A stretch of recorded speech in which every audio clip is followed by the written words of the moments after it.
십자가 그 사랑 멀리 떠나서 무너진 나의 삶 속에 잊혀진 주는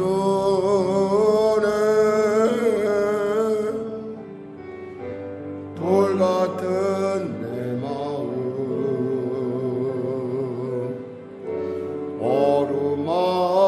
어루만져서 다시 일으켜 세우신 주를 사랑합니다. 주 나를 모시고 나를 붙드시니 나는 외롭고 존귀한 주님의 자녀라. 주 너를 모시고 널 붙드시니 너는 외롭고 존귀한 주의 자녀라.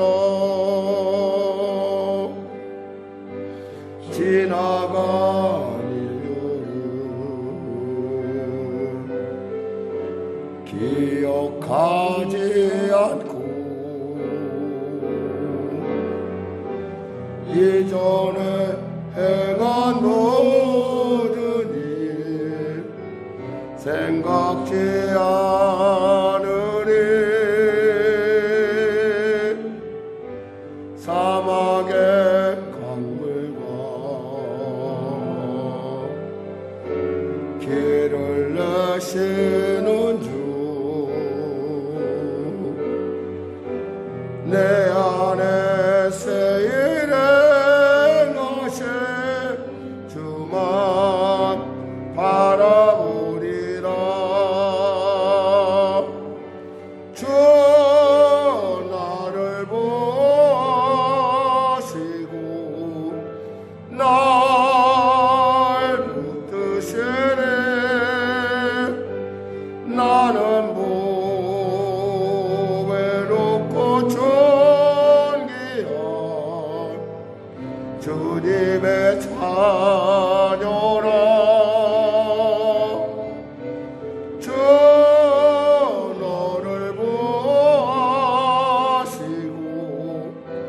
널 붙드시니 너는 외롭고 존귀한 주의 자녀라. 십자가 그 사랑 십자가 그 사랑 멀리 떠나서 무너진 나의 삶 속에 잊혀진 주네 돌 같은 내 마음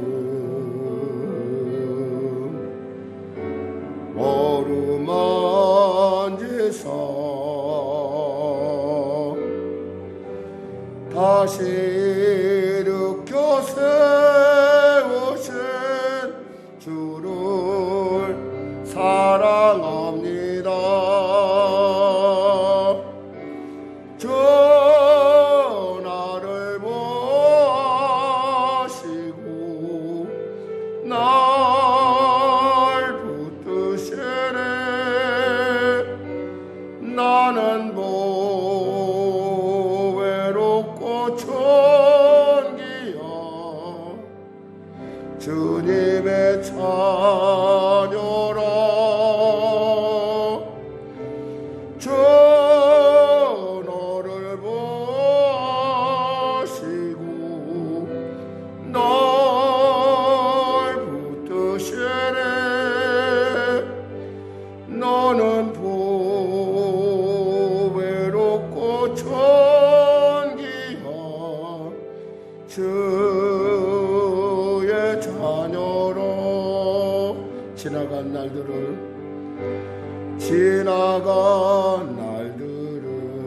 지난 일들을 기억하지 않고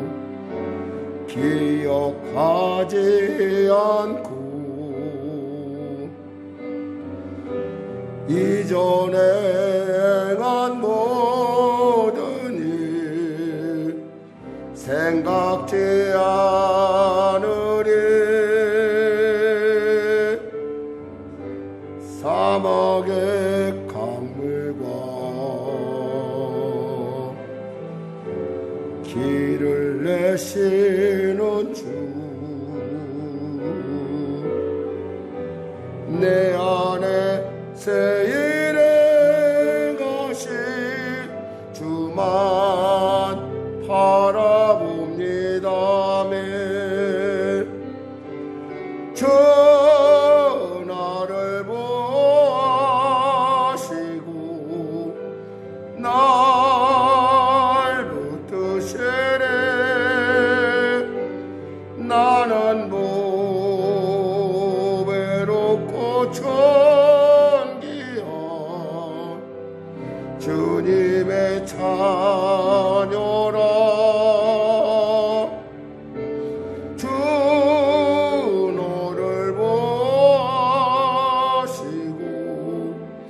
널 붙드시네.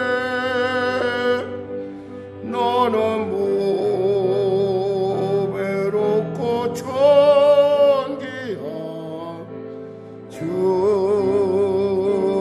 자녀라. 하나님, 오늘도 주님께서 귀한 시를 허락하여 주시고 이 새벽에 나와 주님의 은혜를 묵상하며 내가 어떤 존재인지, 주님 앞에 어떤 존재인지 알게 하심을 감사합니다. 우리는 바로 주님의 말씀 그대로 보배롭고 존귀한 주님의 자녀라는 사실을 알게 하여 주시고, 오늘도 말씀을 통하여 우리가 나아갈 때, 예배에 나아갈 때 하늘문을 여시사 병든 자 치료받게 하시고, 문제 가진 자 해결받게 하시고, 눌린 자 자유케 하여 주시고, 길을 잃은 자 길을 발견하는 새 길을 열어주시는 하나님, 살아계신 하나님, 역사하신 하나님, 우리 만나는 귀한 시간 될 수 있도록 주여 도와주시옵소서. 감사하며 예수님의 이름으로 기도드립니다. 아멘. 다 같이 일어나셔서 찬송가 뒤에 있는 교동문 70번으로 하나님께 나가도록 하겠습니다.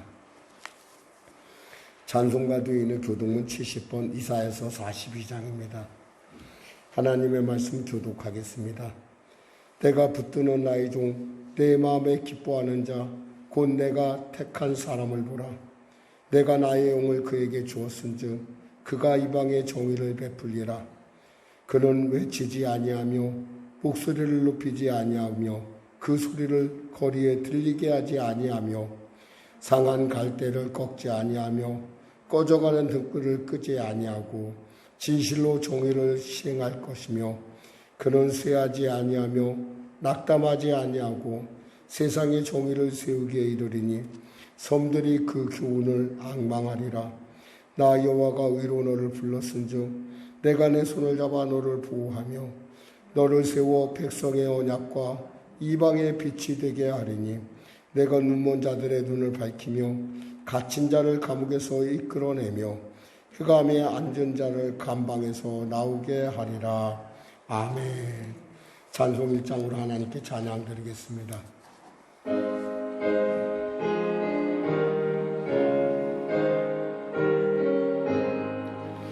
만독의 근원 하나님, 온 백성 찬송 드리고 저천사여 찬송하세. 찬송 성부 성자 성령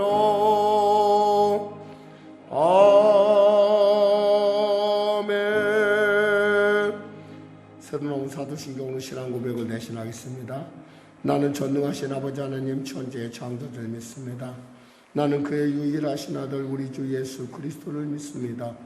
그는 성령으로 잉태되어 동정녀 마리아에서 나시고 본디오 빌라도에게 고난을 받아 십자가에 못 박혀 죽으시고 장사된 지 사흘 만에 죽은 자 가운데서 다시 살아나셨으며 하늘에 오르시어 전능하신 아버지 하나님 우편에 앉아 계시다가 거기로부터 살아있는 자와 죽은 자를 심판하러 오십니다. 나는 성령을 믿으며 거룩한 공교회와 성도의 교제와 죄를 용서받는 것과 몸의 부활과 영생을 믿습니다. 아멘.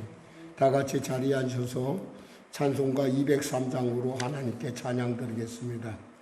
찬송가 203장입니다.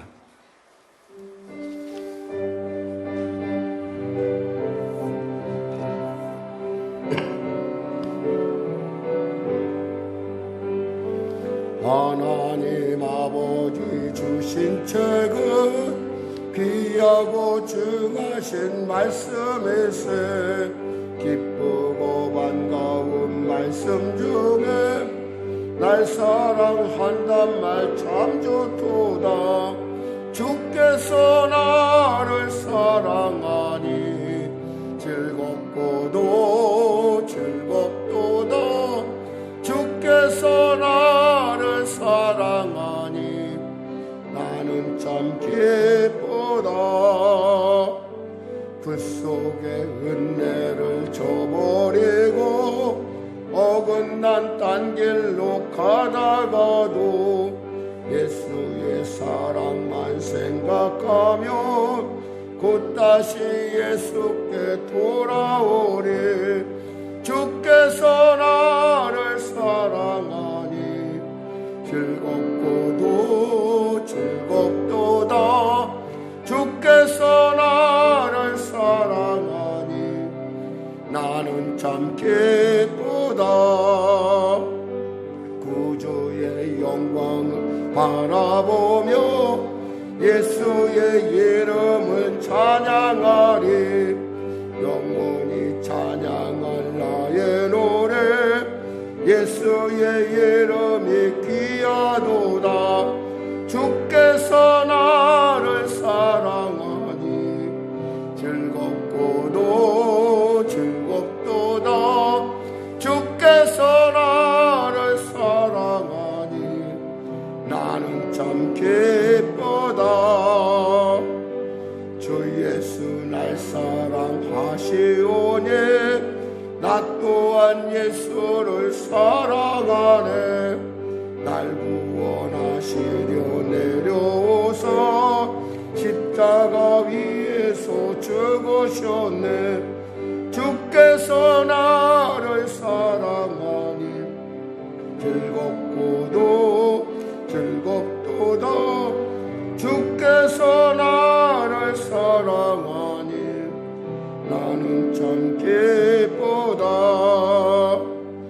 주 예수 날 사랑하시오니 마귀가 놀라서 물러가네. 주 나를 이렇게 사랑하니 그 사랑 어떻게 보답할까. 주께서 나를 사랑하니 즐겁고도 즐겁도다. 주께서 나를 사랑하니 나는 참 기쁘다.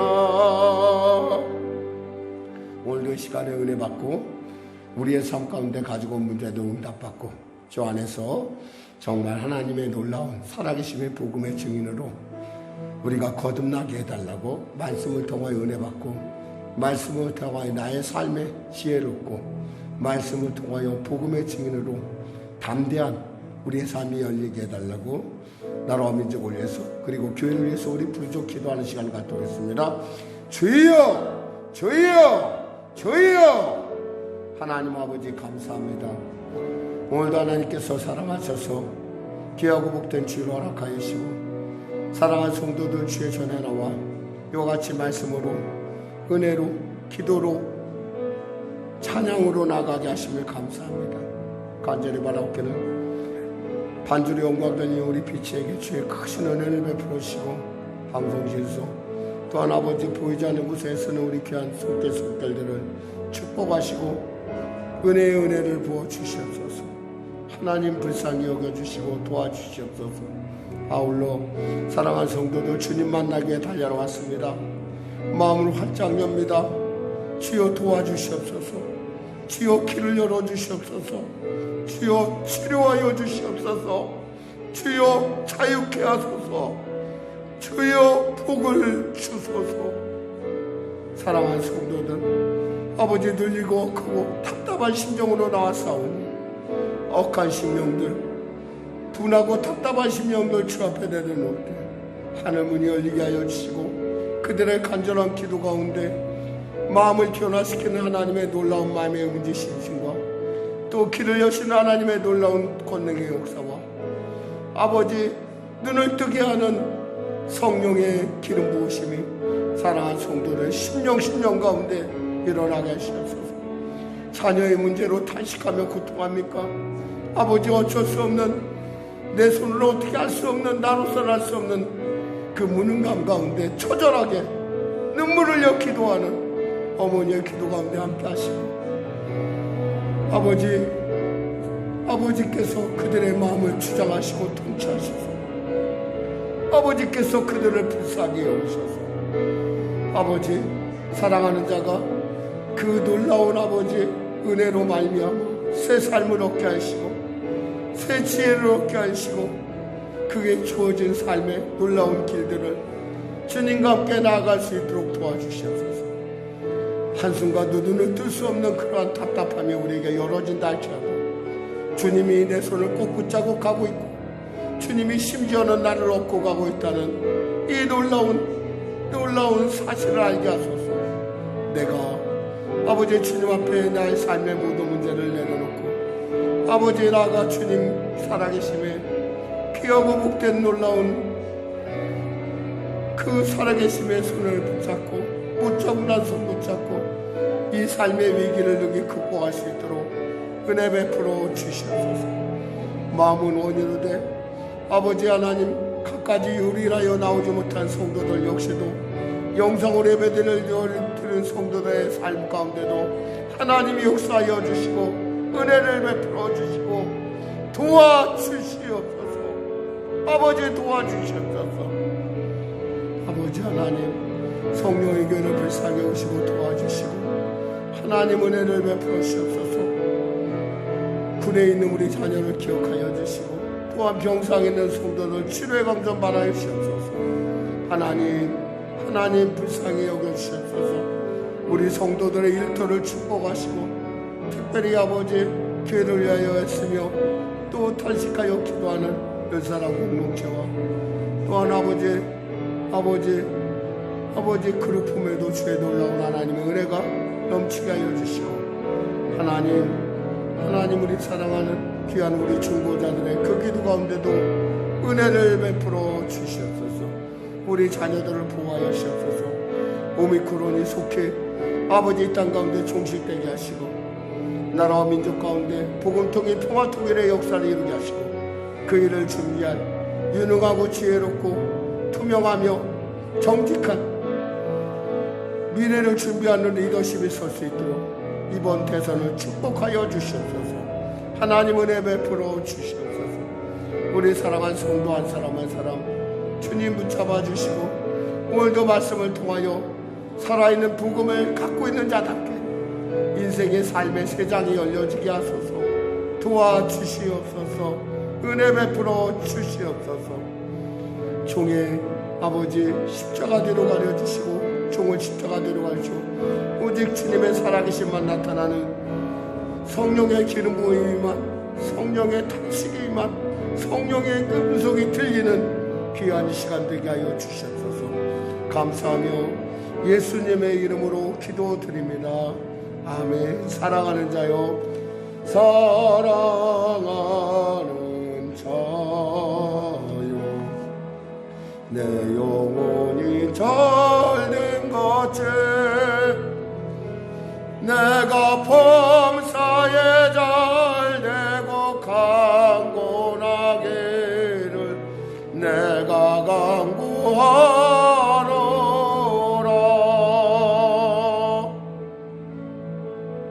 보시고 아시고 기도 들으시는 주님, 우리의 기도 가운데, 우리의 작은 신음소리, 우리의 말할 수 없는 탄식 가운데 함께 하신 주님, 사랑하는 성도들에게 그 귀한 하나님을 만나는 귀한 은혜를 베풀어 주시고, 그 음성이 들려 아버지 하나님, 이 전을 나갈 때는 자유한 마음으로, 복된 마음으로 복음의 축복의 통로로서 거듭나 아버지 하나님의 살아계심을 증거하는, 찬양하며 나타나는 귀한 성도들로 세워주시옵소서.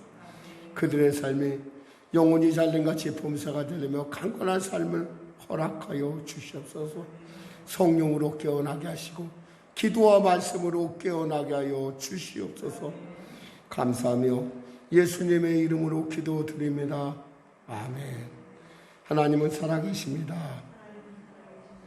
이렇게 고백할까요? 당신에게 좋은 일이 일어납니다. 아멘.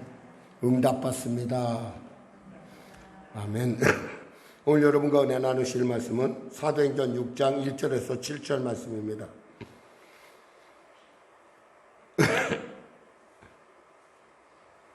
사도행전 6장 1절에서 7절 말씀. 우리 하나님 말씀 같이 합독하겠습니다. 신약성경 196쪽입니다. 사도행전 6장 1절에서 7절 말씀 같이 합독하겠습니다. 시작. 그때 제자가 더 많아졌는데 헬라파 유대인들이 자기들의 과부들이 매일의 구제에 빠짐으로 히브리파 사람을 원망하니 12사도가 모든 제자를 불러 이르되 우리가 하나님의 말씀을 제쳐놓고 접대를 일삼는 것이 마땅하지 아니하니 형제들아 너희 가운데서 성령과 지혜가 충만하며 칭찬받는 사람 7을 택하라. 우리가 이 일을 그들에게 맡기고 우리는 오직 기도하는 일과 말씀 사역에 힘쓰리라 하니 온 무리가 이 말을 기뻐하여 믿음과 성령이 충만한 사람 스데반과 또 빌립과 브로고로와 니가노르와 디몬과 바메나와 유대교에 입교했던 안디옥 사람 니골라를 택하여 사도들 앞에 세우니 사도들이 기도하고 그들에게 안수하니라. 하나님의 말씀이 점점 왕성하여 예루살렘에 있는 제자의 수가 더 심히 많아지고 허다한 제사장들의 무리도 이 도에 복종하니라. 아멘. 오늘 저는 본문 말씀을 중심으로 말씀과 기도로 깨어나자라는 말씀의 은혜를 나누기 원합니다. 우리 한번 이렇게 기도할까요? 우리 한번 말씀 나누고 고백하겠습니다. 기도와 말씀으로 깨어나자. 아멘. 한국교회가 갖고 있는 그 부담감 중에 하나는 뭐냐면 우리가 가난한 자를 어떻게든 도와줘야 한다라는 그 부담감을 갖고 있습니다.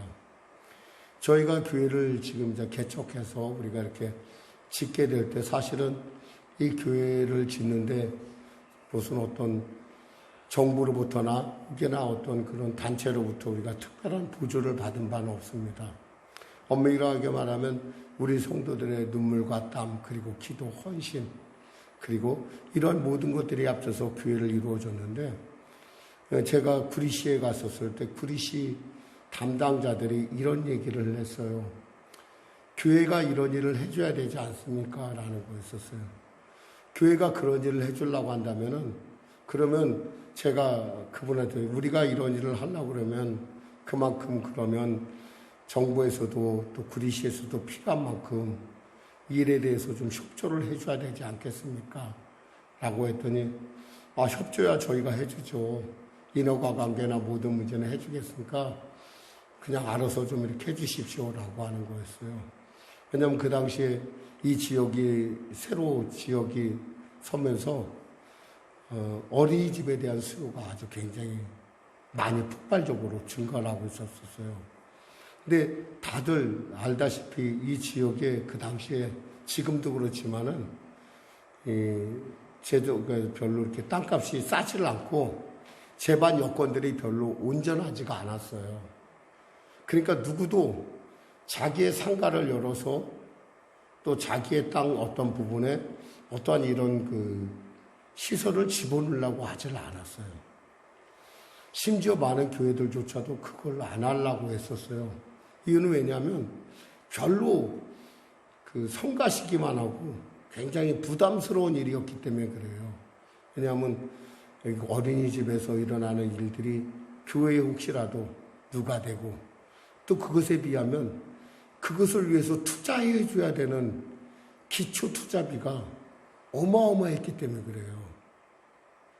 근데 그것을 놓고 이제 그런 사정을 생각하지 않고 그분들은 그런 사정을 생각하지 않아요. 당연히 교회가 이 일을 해줘야 된다는 거였어요. 근데 참 난감하더라고요. 사실은 한편으로는. 왜냐하면 여러 가지 대안의 방법이 많았었고 또 나름대로 물론 지금 이 상황이 나쁘다는 것은 아닌데 그렇게 하려면 여러 가지 많은 교회가 투자를 많이 해줘야 돼요. 왜냐하면 그 시설 자체가 굉장히 많은 돈을 요구하고 또 많은 물자와 또 정성을 요구하기 때문에 그러면서 그들이 얘기한 것이 우리 교회가 그걸 해달라는 거였었어요. 왜 그걸 해야 되느냐? 교회니까 해야 된다라는 거예요. 교회니까. 여기에 중요한 말이 있어요. 교회는 있잖아요. 어려운 사람들을 도와야 되고 또 사회의 어려운 부분들, 터치할 수 없는 부분들을 감당해 줘야 되는 그렇게 세상 사람들이 믿고 있어요. 그러니까 그렇게 안 하면은 교회는 나쁜 거예요. 교회는 자기밖에 모르는 욕심장애로 보여지는 거예요. 사실 그동안의 한국교회가 많이 욕을 먹었던 이유 중에 하나는 교회의 재정이 가난한 사람을 위해서 어려운 사람을 위해서 그리 많이 쓰여지지 않는다는 결국 자기네들끼리만 먹고 산다라고 하는 자기네들끼리만 좋아한다라고 하는 그러한 인식들이 깊이 박혀있기 때문에 그래요. 그럼에도 불구하고 사람들은 교회에 기대를 해요. 교회가 그 일을 해줘야 돼. 사실 말을 안 해서 그렇지 교회가 그런 일을 많이 하고 있습니다. 사회복지나 모든 면에 보면은 사실은 교회들이 각 부분에서 그런 일들을 보이지 않는 곳에 애쓰고 있기 때문에 어떤 면에서 그것을 정부에서 다 한다 그러면 정부의 재정으로는 그게 감당이 안 돼요. 그러니까 교회에서 그런 일을 하는 것을 당연히 여기는 사회. 근데 그것을 안 하면 어떻게 하냐면 교회가 자기밖에 모른다. 이런 사회적 분위기 속에서 오늘 오미크론이라고 하는 또 코로나19라고 하는 이러한 어려운 가운데 있지만 누구도 교회의 그 어려움에 대해서 아무도 관심이 없어요.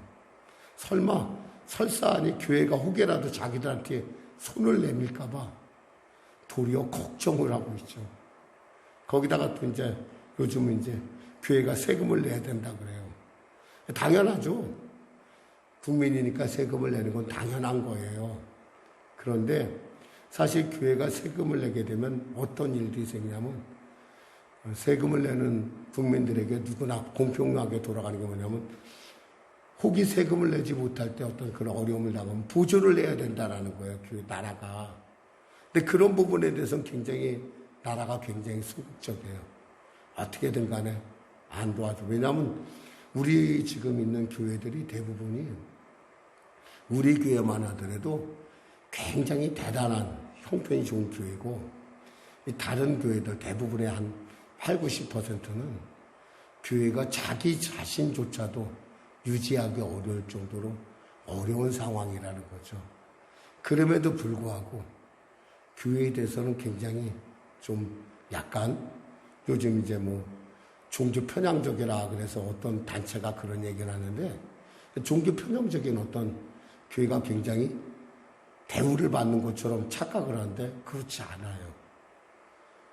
그분들 얘기를 가만히 듣고 보면 그분들 얘기가 저는 옳지 않다고 생각을 해요. 그건 종교 편향적이 아니라 정말 자기들이야말로 잘못된 거죠. 무조건 산에 올라가면 무조건 입장료를 내야 된다라는 것도 그렇고 그리고 뭐 그냥 그런 부분들을 어떤 사람이 얘기했다고 해서 그 사람이 뭐 반종교 편향적이다 얘기하는데 그건 옳지 않은 것 같아요.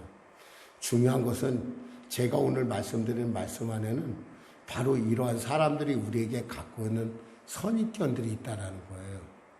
근데 그 선입견을 우리가 부담으로 여기지 않고 우리의 이것이 우리에게 주어진 본분이라고 여기고 그 일을 기쁘게 받아들이면 그 일이 결국 하나님께서 이 땅에 교회를 세우신 온전한 목적을 이루는데 일조한다라는 사실이에요.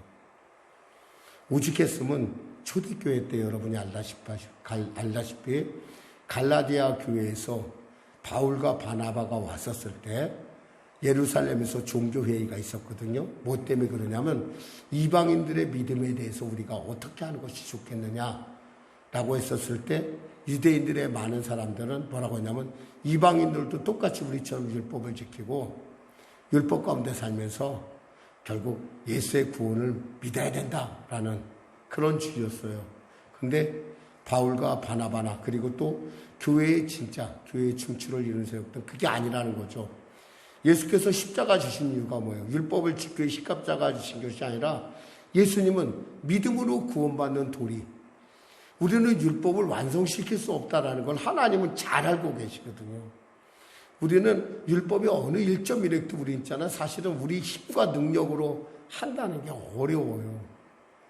그래서 우리가 이런 부분에 대해서 하나님을 알고 계셨기 때문에 하나님께서 하신 것이 뭐냐면 믿음으로 구원받는 진리, 그 믿음으로 구원받는 것 외에는 우리가 그들에게 부담을 주지 말자라고 예루살렘 종교회에서 결론을 내렸어요. 그런데 딱 거기 한 가지가 있어요. 뭐가 있냐면 그런데 꼭 가난한 사람을 위한 구제는 꼭 해라라는 거였었어요. 그러니까 교회가 가난한 자를 돕고 어려운 자를 돕는 것은 당연한 거예요, 여러분. 이거에 대해서 우리가 짐으로 여기면 우리가 교회됨의 어떤 부분, 중요한 부분을 간과하고 넘어가는 거죠. 그럼 목사님, 우리 교회도 그런 일에 관심이 있습니까? 예, 우리도 구제 쪽에 관심이 있어요. 그래서 우리도 우리 나름대로 구제 쪽에 우리의 그 예산을 늘 투입하고 또 그 일을 힘씁니다.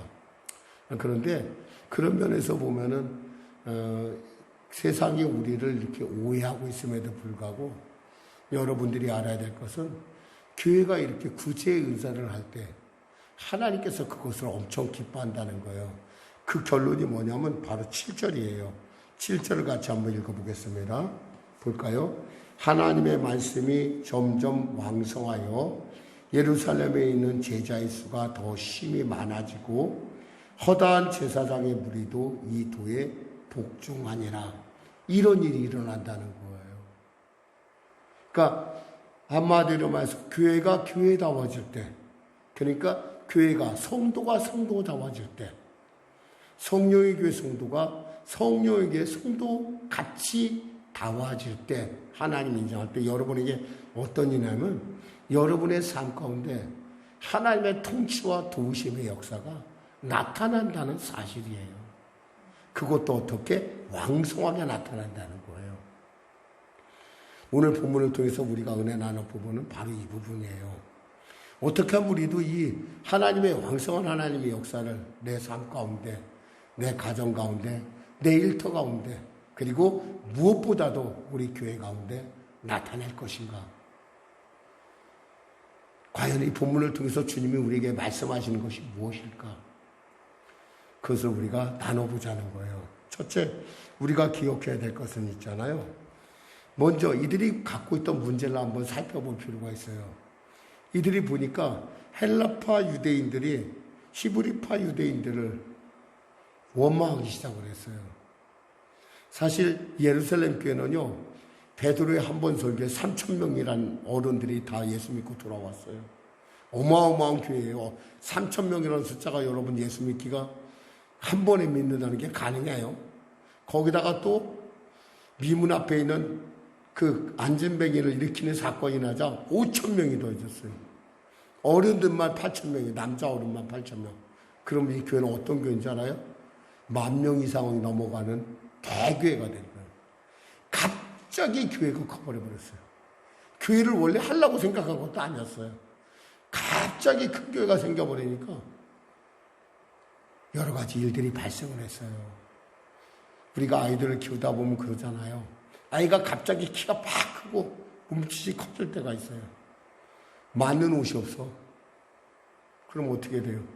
옷도 새로 맞춰야 되고 모든 것을 다시 그 아이에게 맞게끔 우리가 신경을 써줘야 돼요. 그때 아이들이 만일에 자기가 몸이 큰 것도 모르고 막 뛰어다니면 어떻게 돼요? 넘어지고 엎어지고 뼈가 부러지고 그런 일들이 많이 일어나는 거예요. 그걸 우리는 성장통이라고 하죠. 그렇게 성장통에 아이들이, 그러니까 교회도 그런 게 있다는 거죠. 바로 그게 오늘 본문에 나오는 부분이에요.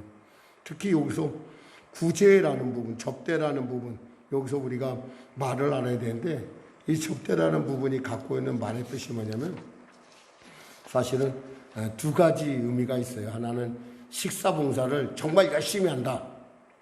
가난한 자들에게 오면은 그들에게 오늘날 밥포사역같이 막 이렇게 사역을, 막 밥을 줬다는 거예요. 그런데 이 말은 그 말 같지는 않아요.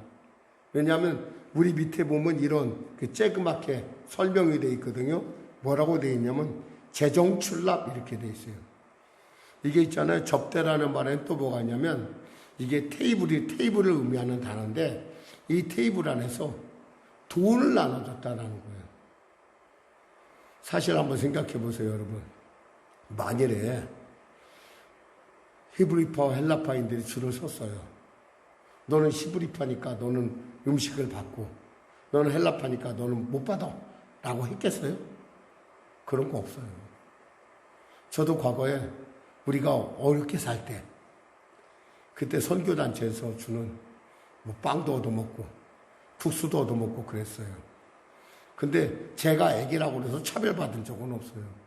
제가 냄비를 큰 걸 가져가면 큰 거 가져가는 거고 작은 공평하게 거기선 공평하게 줬어요. 어른이든 애든 간에 가는 사람에게 빵 2개, 뭐 빵 2개 우유 하나. 그렇지 않으면 뭐 국수를 줘도 그 그릇에 맞게끔 국수를 가득 담아줬어요. 저는 그런 기억이 있어요. 그러면 이 접대는 그런 건 아니란 얘기예요. 차별이 없는 거니까. 제 얘기는 그거예요. 차별은 없는데, 근데 여기에 그럼 이 접대란 뭐냐면 돈을 주는 일이었어요. 여기서 재정출납이라는 거죠. 알다시피 초대교회가 서가면서 사람들이 자기의 재산을 그 하나님 앞에 내놓고 가난한 사람을 돕는 데 쓰라고 교회에 많은 돈을 희사가 일어났고 많은 사람들이 그에 대해서 아주 기쁘게 그리고 서로 나눠줘서 공평하게 교회가 정말 구제기관으로서의 아주 중요한 일들을 감당했어요. 근데 문제는 뭐가 된 거예요? 그때는 서로 얼굴을 알았어요. 웬만하면 알았으니까. 같은 동네 사람이니까. 근데 이 10,000명이 넘어가기 시작하면서 전혀 알지 못하는 사람들도 이곳저곳에서 많이 오고 여러 부류의 사람들이 오기 시작했어요. 근데 이들에게 공평하게 돈을 나눠줘야 되잖아요. 생활보조비를 줘야 되는데 이게 참 어렵잖아요. 특히 이 사람들이 예수님의 12제자들, 즉 사도들이 주로 모았던 사람들이에요. 이 사람들이 주로 어부만 했던 사람들이에요. 이 사람들. 거기서 좀 돈 관계를 좀 아는 사람은 마태 정도, 가룟 유다 정도 이런 사람들이 돈에 좀 밝았고 가룟 유다는 이미 실족했잖아요. 그러면 마태가 이 일을 다 감당하기에는 안 됐던 거예요. 그런데 이 일을 해야 되니까. 왜냐하면 하나님께서 구제하는 일을 하나님 기뻐하신다고 하셨으니까 어떻게 하든 간 해야 될 거 아니에요. 그러니까 어떻게 했어요? 머리가 아픈 거야. 사도들이 머리가 아팠어. 아마 우리 교회도 그럴 거예요. 우리 교회가 만일에 이렇게 어느 정도 되는 사람들에게 우리 교회가 예배에 오면은 이렇게 구제금을 주겠습니다. 그러면 아마 사람들이 엄청 올 거예요. 그럼 저는 아마 그것 때문에 머리가 아플 거예요. 그럼 그것을 위해서 사람을 또 고용해야 돼요.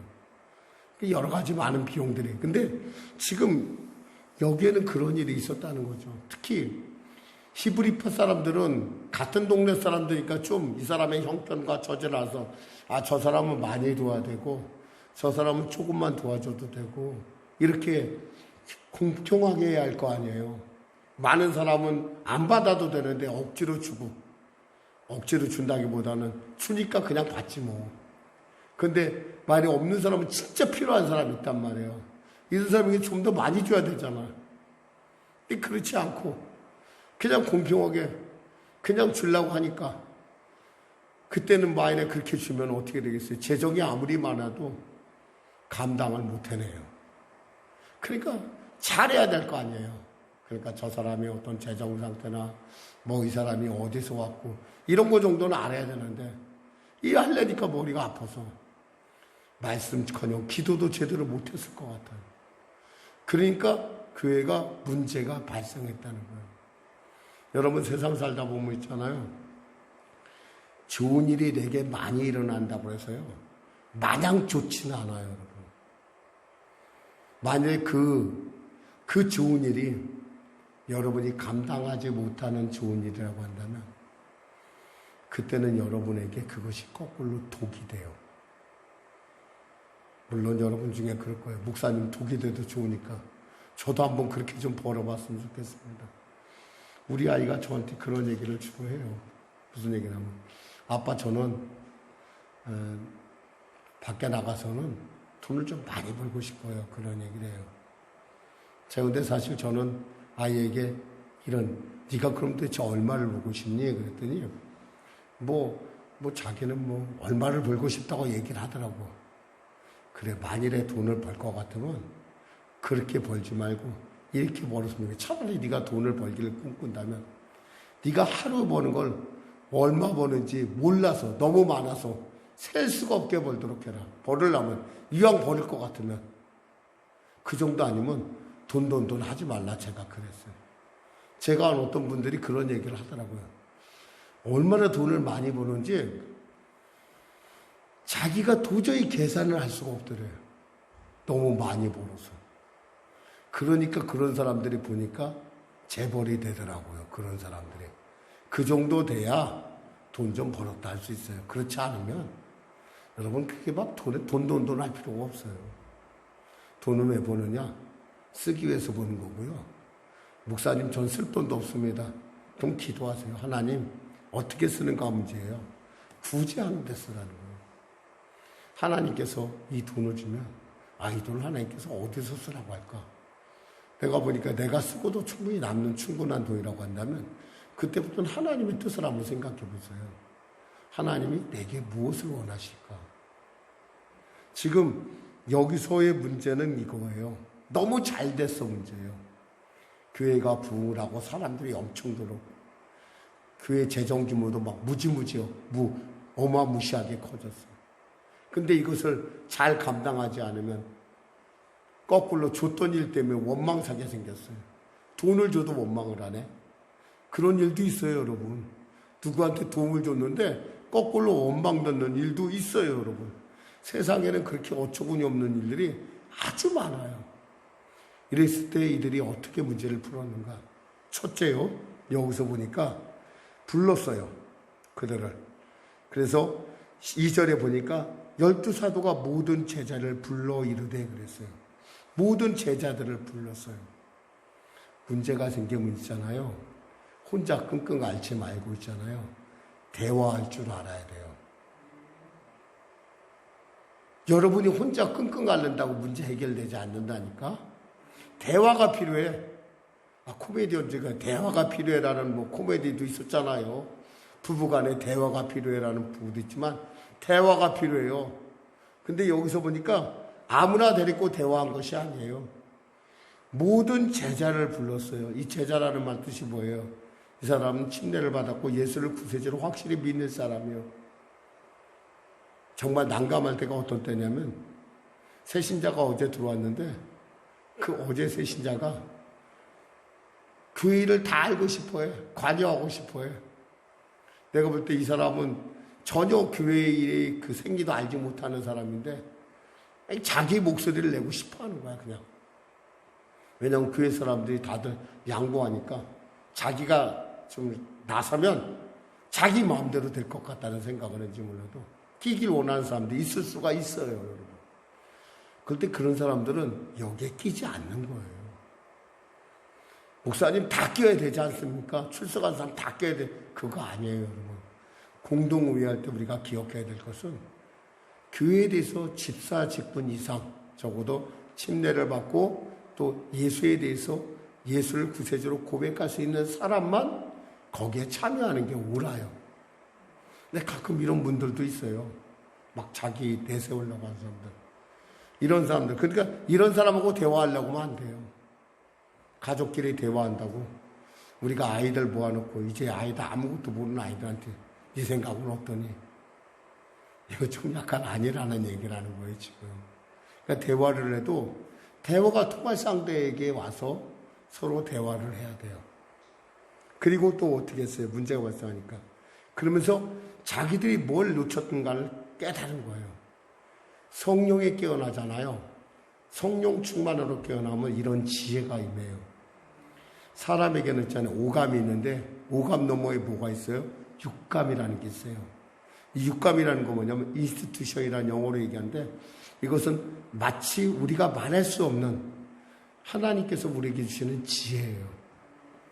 그 지혜가 뭐냐면 우리가 그간에 이들에게 이 돈 구제하는 일에 너무나 돈 주는 일에 열심히 하다 보니까 우리가 할 만한 일이 아닌데 우리가 감히 일을 하다 보니까 적성에 안 맞는 거야.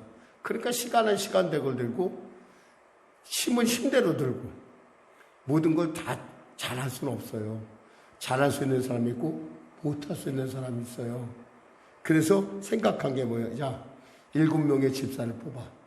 근데 그 집사는 어떤 사람이냐면 성령과 지혜가 충만하며 칭찬받는 사람을 뽑아. 이게 중요한 거예요. 성령 충만하며 지혜 충만하며 칭찬받는 사람들. 그러니까 사람들에게나 무엇보다도 하나님 앞에서 그 사람들에게 잘 인정받은 사람. 그래서 어떤 교회는요, 장로를 뽑을 때요, 이런데요, 그 모든 요건 중에 하나가 뭐냐면 그 집 아이들한테 가서 물어본대요. 목사님이 그 위원들이 가서 물어본대요. 니네 아버지 장로 할 만하니? 라고 물는데요. 아이가 오케이 해야 그 사람 장로 돼요. 왜냐하면 아이들은 본대로만 얘기하거든요. 아이들은 우리가 겉에서는 그럴듯하게 신앙생활을 하는데 만약에 밖에 나가서 안에 집에 들어가서 본색을 드러내고 막 그렇게 쌍욕을 하고 막 이러면 어떻게 되겠어요? 그 사람 장로 되면 안 되죠. 실제로 어떤 교회에서 그렇게 하고 있대요. 그 교회는 아이들에게 물어본대요. 네 아버지, 니네 어머니 직분자 될 만하니? 이렇게 묻는다는 거야. 그래서 걔네들이 그래요, 우리 어머니하고 정말 기도 열심히 하고 막 이러면 그래, 오케이 하고 넘어간대요. 그것처럼 우리가 있잖아요. 사람을 뽑을 때 그냥 뽑는 게 아니에요. 이렇게 성령 충만하며, 여기서 보니까 뭐라고 돼 있어요? 또 지혜 충만하며. 이 지혜는 뭐예요? 아까 얘기한 대로 하나님이시는 성령 충만이신 하나님의 은혜예요, 은혜. 저는 우리 성령에게 성도들이 다 이 은사를 받았으면 좋겠어요. 저는 무엇보다도 우리 성도들에게 한 가지 딱 욕심이 있어요. 우리 성도들이 다 지혜로웠으면 좋겠어요. 그게 정말 여러분들이 기도도 좀 지혜롭게 잘하고, 구제도 지혜롭게 잘하고, 세상 삶 가운데도 지혜롭게 하고. 전 제가 보니까 제가 정말 성경을 두들겨 보면서 우리 성도들을 위해서 내가 정말 한 가지 딱 하나님께서 너 네 성도들을 위해서 무엇을 원하냐라고 할 때 저는 우리 성도들에게 지혜를 주세요. 저도 지혜를 주지만 우리 성도들이 지혜롭게 되게 주세요. 이왕이면 지혜롭게 신앙생활하고 지혜롭게 구제도 하고 지혜롭게 말하고 지혜롭게 행동하고.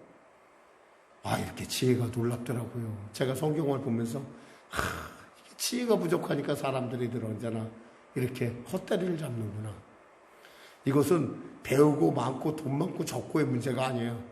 지혜 있는 사람은요, 존귀함을 받아요. 그 말, 그 행동, 그 모든 것들이요. 그리고 신앙생활에서도 특히 지혜가 필요해요.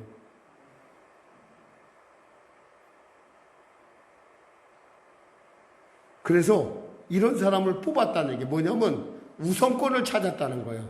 삶의 우선권. 아까 했죠? 문제가 발생했으면 그 문제에 분명히 원인이 있어요. 그러려면 먼저 상의를 해봐야 돼요. 머리를 대고 믿는 사람끼리 이야기를 해야 돼요. 어떻게 하면 좋겠느냐. 그리고 또 하나, 두 번째가 뭐예요? 여기 한 것처럼 있잖아요. 하나님의 그 말씀과 기도, 내게 있어서 우선권의 문제가 뭐가 잘못됐는가 알아야 돼요. 엄마는 엄마로서, 아빠는 아빠로서, 사장은 사장으로서, 직장은 직원은 직원으로서 이 모든 우선권의 문제를 다시 점검을 해봐야 된다는 거예요. 근데 이 점검하지 못했다는 거예요. 지금 그래서 보니까 말씀과 기도, 사도의 목적은 뭐예요? 사도께서 하나님께서 말씀을 증거하고 그들이 기도하는 일이 하라고 하나님께서 세워주셨잖아요. 그럼 그 일을 잊어버린 거예요. 마치 우리도 너무 잘된 일에 눈을 팔리다 보면은 자기가 무엇을 해야 될지 방향을 상실하기가 쉬워요. 그리고 특히 이렇게 막 성장을 할 때는 이 사람 분배를 잘해야 돼요. 분배를 잘해야 되는데 이런 것에 드디어 실패했다는 걸 안 거예요. 이건 뭐예요? 성령 충만해야 나타나는 거예요. 몰라요. 아무리 얘기해줘도 세상 사람들이 아무리 설명해도 몰라 이건. 그러니까 이것이 바로 지혜롭다는 거예요. 여기서 사도들은 자기들이 무엇을 잃어버린지 알았어요. 이것은 우리가 할 일이 아니다. 그리고 이것은 누군가에게 맡겨야 된다. 그리고 우리가 원래 있던 일로 돌아가야 된다. 그러니까 이렇게 회복을 하니까 어떤 일이 나타난 거예요. 그러면서 이렇게 고백하죠. 4절에 우리는 오직 기도하는 일과 말씀 사역에 힘쓰리라 하니 모두가 기뻐했어요. 모두가. 그리고 또 여기서 중요한 건 뭐냐면 스데반과 또 빌립과 브로고는 이런 사람들이 뭐예요? 다 7명 써인 사람들이 다 어떤 사람이에요? 헬라 사람이에요. 헬라 사람. 헬라파 유대인이라는 거예요. 이 이름들이 다 헬라파 유대인들의 이름이에요. 이 사람들은요, 성령에 주시는 지혜를 100% 그대로 받아들였어요. 뭐냐면, 이럴 때, 우리 같으면 이랬을 줄, 야, 히브리파 사람도 한 3사람 정도 세워야 되지 않겠어? 어떻게 헬라파 사람만 세우냐? 아무리 헬라파 사람들이 원방했다고 어떻게 그 사람들만 세우냐? 히브리파 사람 중에서도 유능한 사람 많아. 많지요. 왜 없겠어요? 많이 있었을 거예요. 근데 여기서 7명을 다 뭘로 세워요? 헬라파 사람들로 세운다는 거예요. 이게 뭐예요? 하나님의 뜻이라는 거예요. 성령에 주시는 지혜라는 거예요. 이것에 철저하게 순종하고 나간다는 거예요. 여러분 있잖아요. 우리가 하나님의 말씀을 받을 때 그 말씀을 여러분 거기다 자꾸 여러분의 생각을 껴넣으면 안 돼요. 여러분의 생각을 거기다 껴넣으면 나중에 그거 뒷감당 안 돼요. 봐요, 여러분. 아브라함이요. 이제 80세가 됐어요. 90세가 됐었을 때요. 아브라함이. 80세가 다 돼가는데 부인은 70세예요. 이제 어떻게 보니까 희망이 없어. 도저히 주님께서 창대케 한다는 약속을 받고 내게 자손을 주겠다는 약속을 받고 왔는데 방법이 없는 거야. 그러니까 한 일이 뭐였어요? 하가를 드린 거예요. 하가를 드리니까 어떤 일이 났어요? 오늘날까지 문제를 지금도 일으키고 있잖아. 아랍과 이스라엘이 싸우는 문제. 그 자그마한 타협의 결과는 오늘날까지 머리가 아프다는 거 마찬가지야. 우리의 인생도 똑같아요. 하나님이 우리의 지혜를 주시고 말씀을 주셨으면 그 말씀대로 따라가는 거예요. 그러면 후일 문제가 없어요. 근데 당시에는 그것이 타당해 보이는데 그건 우리 생각이죠. 하나님은 어떤 분이요? 저 하늘에 계신 분이요. 우리보다 더 고수예요, 이분은. 엄청난 분이에요, 이분은.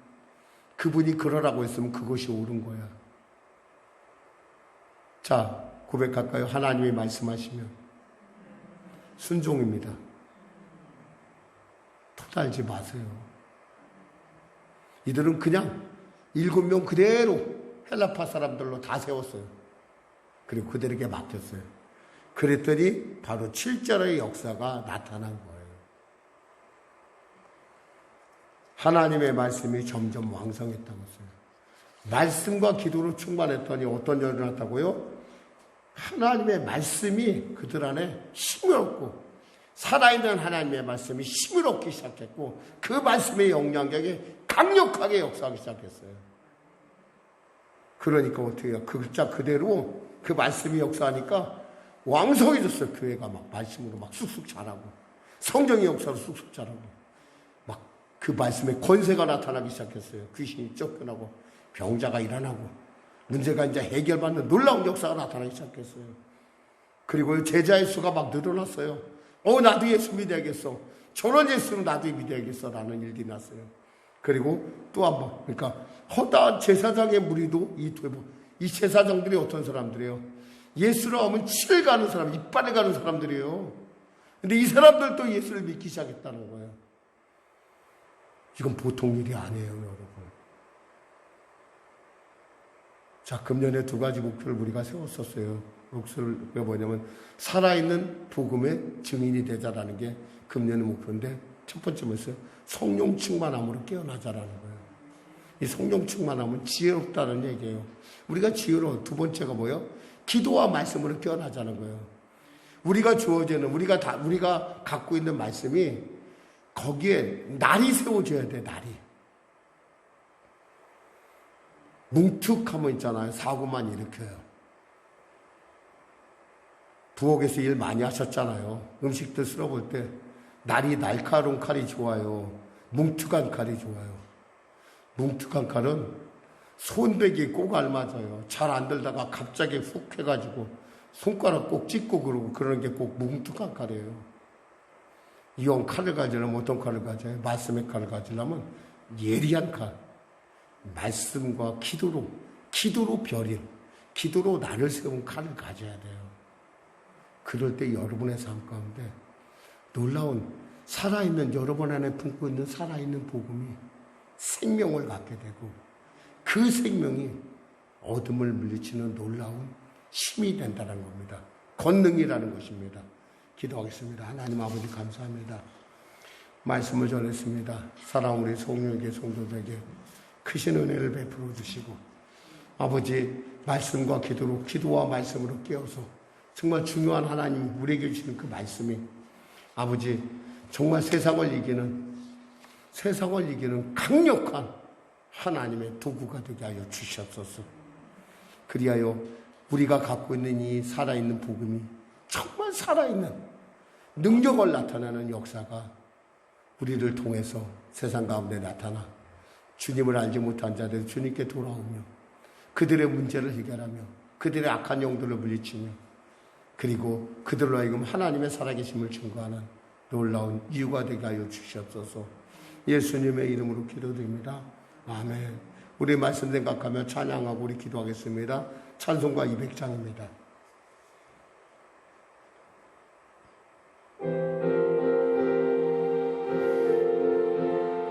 찬송가 피고 부르세요. 달고 묘한 그 말씀, 생명의 말씀은 귀한 그 말씀 진실로 생명의 말씀이 나의 길과 믿음 밝히 보여주니 아름답고 귀한 말씀 생명샘이로다. 아름답고 귀한 말씀 생명샘이로다. 귀한 주님의 말씀은 내 노래 되도다. 모든 사람을 살리는 생명의 말씀은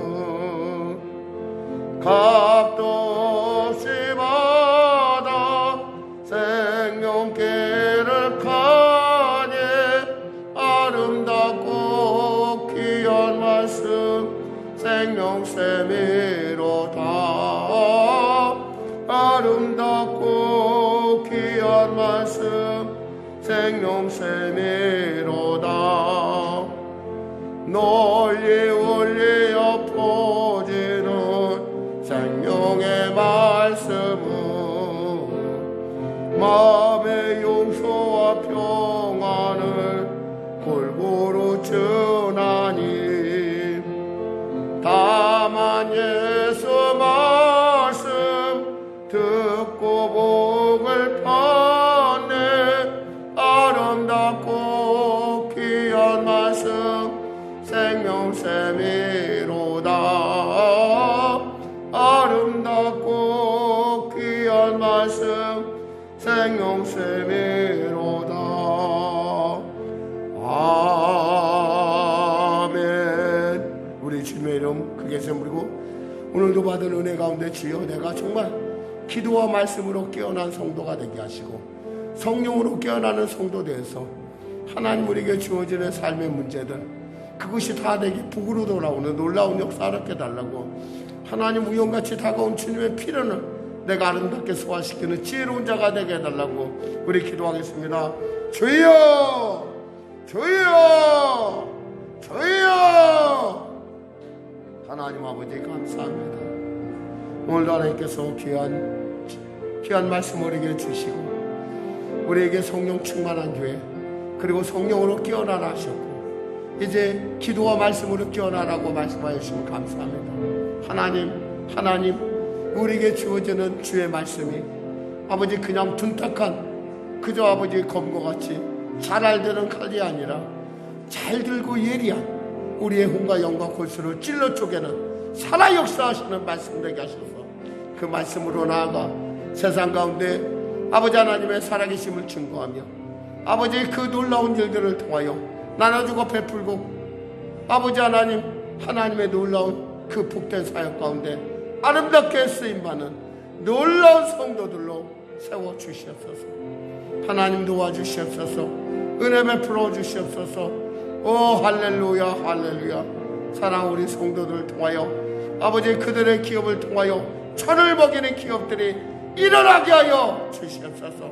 그들의 기도가 하늘 보좌에 상달되게 하시고 그 말씀이 나의 삶의 지혜와 길이 되게 하여 주셔서 그 기도로 아버지 어둠의 세력을 물리치며 아버지 우리를 아버지 혼란하게 하는 그 모든 상황으로부터 하나님의 놀라운 인도하심을 성령의 온전한 뜻 가운데 아름답게 서게 하는 역사가 나타나게 하여 주시옵소서. 하나님 도와주소서. 우리 성령의 성도들 한 사람 한 사람 그들의 삶의 여종들이 하나님께 인정받고 하나님께 복받고 하나님을 기쁘시게 하는 아름다운 삶 되게 하여 주시옵소서. 주여 도와주시옵소서. 감사하며 예수님의 이름으로 기도드립니다. 아멘. 아름답고 귀한 말씀 아름답고 귀한 말씀 생명샘이로다. 아름답고 귀한 말씀 생명샘 아름답고 귀한 말씀 생명샘이로다. 아름답고 귀한 말씀 생명샘이로다. 아멘. 하나님께 감사의 박수를 드리겠습니다. 우리 다 같이 일어나셔서 하나님께 물드리겠습니다. 찬송가 633장입니다. 화상에 뜰 것입니다.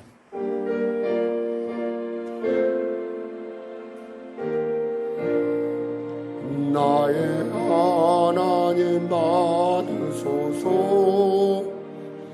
주께 드리는 이 예물은 소리 높여 감사로 주께 드리네. 아멘. 하나님 아버지 감사합니다. 아버지 일요일을 우리에게 허락하여 주시고 그 일요일 가운데 힘쓰고 애쓰고 사랑한 성도들 한 주간 주 안에서 주님의 기뻐하심을 이뤄가며 오늘도 귀한 주의 말씀의 전 가운데 예배의 자리 가운데 복받는 자리 가운데 치료받는 자리 가운데 응답받는 자리 가운데 길을 발견한 자리 가운데 이끌어 주시니 감사합니다. 감사하여 귀한 예물 올립니다. 감사의 더 큰 감사를 하시옵소서. 건축약정 올립니다. 장막의 복을 주시옵소서. 선교 작성 올려드립니다. 삶의 시간이 확장되는 은혜를 부어주시옵소서. 열이 하나 구별해 드립니다.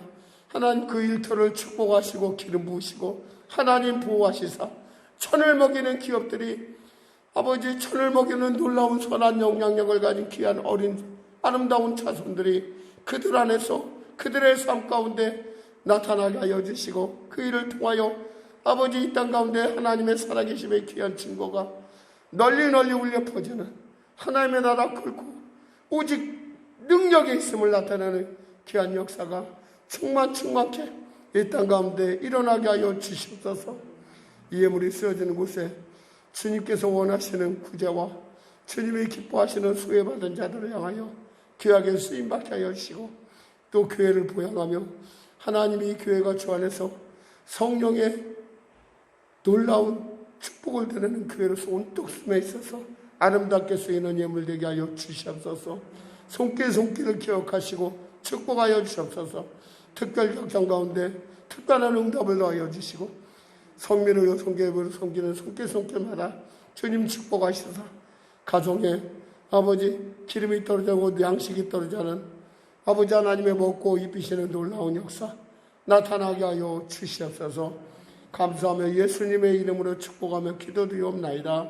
아멘. 우주기도 송하시고 축도하시며 예배를 마치겠습니다.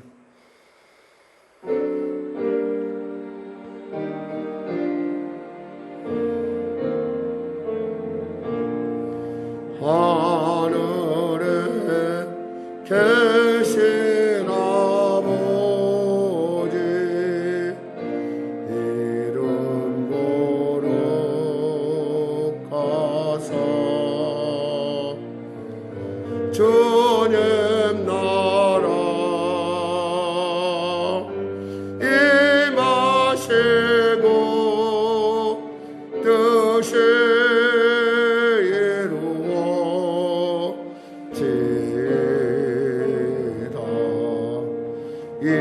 일용할 양식 주시고 우리들의 큰 죄 다 용서하시고 또 시험에 들게 마시고 악에서 구원하소서. 대개 주의 나라 주의 권세 주의 영광 영원히